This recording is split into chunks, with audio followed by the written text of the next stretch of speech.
Welcome everybody to Upper Michigan today. Today's going to be a fantastic episode. I mean, have you ever wondered what it took or what it takes to be a police officer? I mean, well, this is the episode to tune into because we are here live at NMU at the DJ Jacobetti Center, and we are going to be following or highlighting the NMU Police Academy, who will be following the cadets here at the academy and will be doing the EMS portion of their training. And you know, they graduate soon. Tia is you know, I'm sure they're all excited, but you know, we of course just wanted to dive in just to see what it would be like. Yeah, so the class of recruits graduates next week. There will be a whole new class of troopers on the streets. We're going to be introducing you to some of them. We are going to be going through various scenarios that these officers might eventually come across in real life situations as police officers.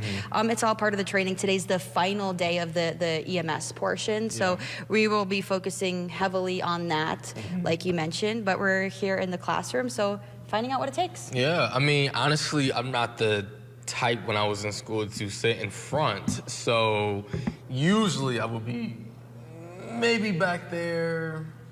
But, you know, hey, we got to start somewhere, you know? So how about we, you know, get the show started and talk to the instructors about, you know, what we have planned for you guys today and, you know, what we'll be doing. So I guess we'll walk on over to our instructors, Adam. Oh, sorry. My shoe got stuck. We're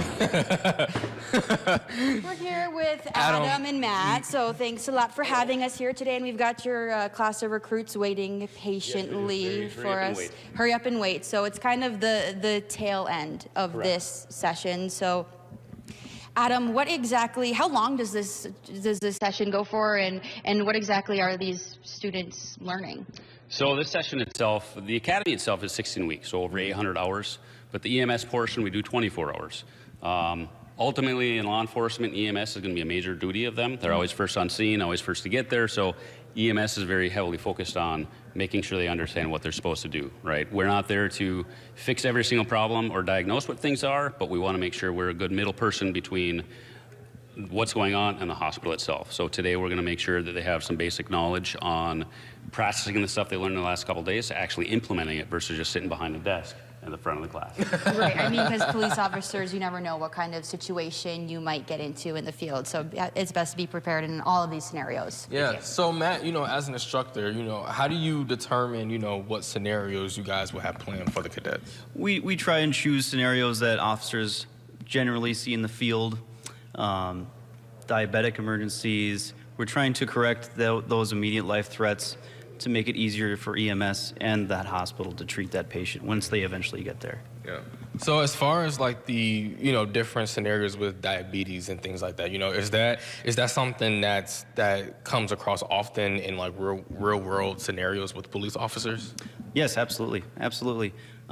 People can lose track of their blood sugar. That can be an immediate life threat. It can shut down the lung system, making it harder for them to breathe. So we want to correct that, make sure they have an intact open airway. I'm curious how this classroom, how this school here at Northern Michigan University will help prepare our future officers and help them in their day-to-day trainings. That's a really good question. Our academy itself has probably put a majority of the officers in the UP through our program. We've been going for a long time. We now have more space. Before we had just one small area we had, but now with different areas that we can use, we've been utilizing this. So not only is it good for our class, we're gonna bring more future officers in, and after the academy, we still have more training here for current officers. So we keep expanding and making more options available for our officers. That's incredible, and continued public safety initiatives. I'm curious if this industry, if your academy is facing a shortage of any sorts, because we've seen shortages in so many industries. Just the other day, we were talking about lifeguard shortages in the city of Marquette. There's shortage of correction officers. I mean, what are police troopers like in the area? Same thing. Same thing. I think anything in the public safety, whether it's fire, EMS, a lot of skills trades, there's just not the people that want to do it anymore. I think, unfortunately, there's some things that don't shed good light on officers. So it's not really an enticing career right now for some people. But that being said, Just because you hear about it doesn't mean it's true. So we still have a lot of great officers out there. We still have a lot of people wanting to become officers. It's just right now with the shortage everywhere, it's really hard to get the quality people in we need. Matt, is there anything that you try to emphasize with your cadets as they, make this next step with graduation and trying to get into their career field?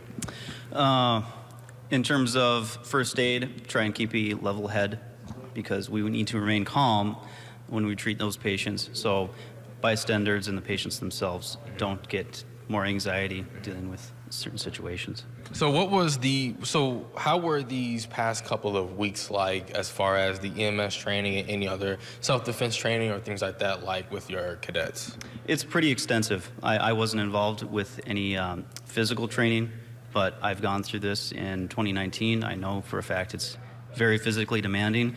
They are going to be jam-packed full of learning. It's a very, very good program. If anyone's ever interested in becoming a police officer, now's the time. Adam, I know there's a lot of people out here who don't know that you guys do have a police academy out here. Right. I think there definitely is more knowledge that people are aware of, but the locals themselves for years, it's always been, I know when the academy is going on because we can hear them at 5:30 in the morning marching down the road and, they see us out in the public. But I think for a lot of people coming from other areas aren't really aware of it. So it just comes down to the advertising, having more space, more things that we can do to be seen is definitely a big help. And hopefully this expanded space, a bigger classroom helps with the shortage that you're facing as well. Maybe this episode today too. So when this class is over, when does the next one start? And are there opportunities? I guess what kind of opportunities are there for a hopeful officer to start their training? Sure.